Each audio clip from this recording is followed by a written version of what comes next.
from your fridge to your AC, if it's got to stay cool, it's going to need refrigerant. Now, refrigerant is responsible for 12% of CO2 emissions in first world countries, according to the Australian government. This is 3 times the amount produced by aviation and shipping combined. Now that, 3 times, that is not a small amount. In addition, the most commonly used refrigerant today, hydrofluorocarbons, have a global warming potential 3,400 times greater than CO2. Now, this isn't a new problem, and refrigerants have been around for a while, and with that, there have been many attempts to kind of mitigate their damage on our environment. The first one being the Montreal Protocol of 1989, which aimed to reduce chemicals that were ozone depleting. With the main one being chlorofluorocarbons, one of the first variations of the refrigerant used. Now this, which was very ozone depleting. The next one being the Kigali Amendment of 2016, which aimed to eliminate kind of the hydrofluorocarbons, the most commonly used ones today, which are, they don't damage the ozone layer, but they are an extremely potent greenhouse gas. Now, in addition, there was the Global Cooling Pledge, which aimed to expand the Kigali Amendment to even more countries. But with all of that, there are many emerging economies in the world, such as in Africa, India, and China, which are expected to have an increased demand for cooling. And with this, the demand for cooling is expected to increase by 3 times in 2050. Now with that increase for demand in cooling, there also comes an increase for the demand for refrigerant. And with that, the United Nations has estimated that by 2050, if change is not made, refrigerant will be responsible for 20% of global CO2 emissions. Now this is concerning. This is not a world I would want to raise my kids in, and something has to change. Well, we are SoundCool, and we are here to solve this issue through the use of thermoacoustic cooling. To really understand why this is an issue, we have to take a look at what are the current uses of, the current situation of air conditioning in the world. To view this, we have 2 kind of main systems that are being used. Of course, we have refrigerant-based air conditioning. This is the air conditioning that we all know and use in our homes. This is prevalent in almost every single home and industry that uses air conditioning today. And on top of it being already bad for the environment, it has a low lifetime, and most of the current systems around the world are outdated. But moving on, there are some other versions of air conditioning, such as saltwater air conditioning, which, while it is another form of air conditioning, has a lot of limited applications. It's limited not in the sense of it's not marketable or it's not pleasing because of economics. It is just physical limitations. As to use something like saltwater air conditioning, you need to be near the ocean and have enough space to make it viable. So it is not an applicable form of air conditioning to the broader public, and especially not to bring to the household market. This is where thermoacoustic cooling comes in. Thermoacoustic cooling is not a new technology, and this has been around since the 1950s, and is currently being used in quite a few high-end technologies, such as many high-end labs, and something we may all be familiar with, such as the James Webb Telescope. Well, why is it used in these situations? It's used there because of its versatility, its safeness, its reliability, its lifetime, and its lack of such components such as refrigerants, which could cause failure in the system and could damage something like our environment. Well, with it having all these positives, why is it not currently being used? That's a great question, and to do that we have to look at the sustainability market. Because if we're talking about our current refrigeration system, there is no need to replace it unless you're really focusing on why it's wrong, right? Refrigerant, it's destroying our environment, and if we don't fix it, it is going to become a problem, because it already is one, right? And looking at our sustainability market, we can actually see that people are caring about looking for this solution. So New York University, they did a survey on home usage, right? Finding home appliances and utilities, what percentage of them are consumers actively buying in the sustainable market versus their traditional market.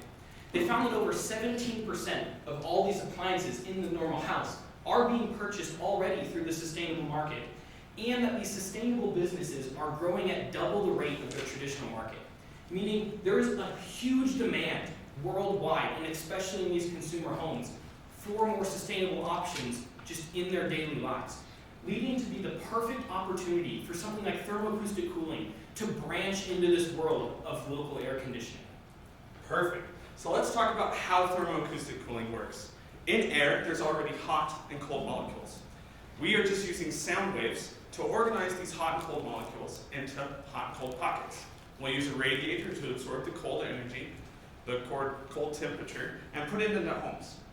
And so the implementation of this is we're not going to go into your home and rip out all the air ducts. We're not going to do anything on the inside of the home. We're using what's already there. What we will be doing on the outside of the home is we're taking out the big bulky unit, and we'll be digging a trench, placing a pipe with a large box on the end of it for our speaker, or we can even put it up in the eaves of the home, up above the ground, and attaching it directly to the air ducts. From there, we will have an efficient cooling mechanism that doesn't use refrigerants. It's easy for you as a customer, and there's no wear and tear. It's better for the environment because of those reasons. And so, doesn't that seem better? Doesn't it seem better than having a large AC unit that's loud around your neighbors or bothering you in that way? No, this is better for maintenance, better for ease of use, and better for the environment. So refrigerants are used in a number of different markets, right? Refrigeration is seen in everything from vending machines to cooling your fish tank to high-level manufacturing. But over at SoundCool, we're specifically going to target one industry, and that industry is the air conditioning industry, which, according to the MMR, has a total global market value of $162 billion. And with that, it's expected to grow 10% year over year through 2030, and frankly, we don't necessarily see it stopping anytime soon after that. And in households alone, there is 374 million air conditioning units, and basically all of these units are relying on old, outdated technology that frankly is just not up to par with most technological standards at this point. So seeing as how we're going to be providing a new forefront technology that's going to be at the front of the market, we're seeking customers who are sustainably minded and looking for a new, fresh, green alternative.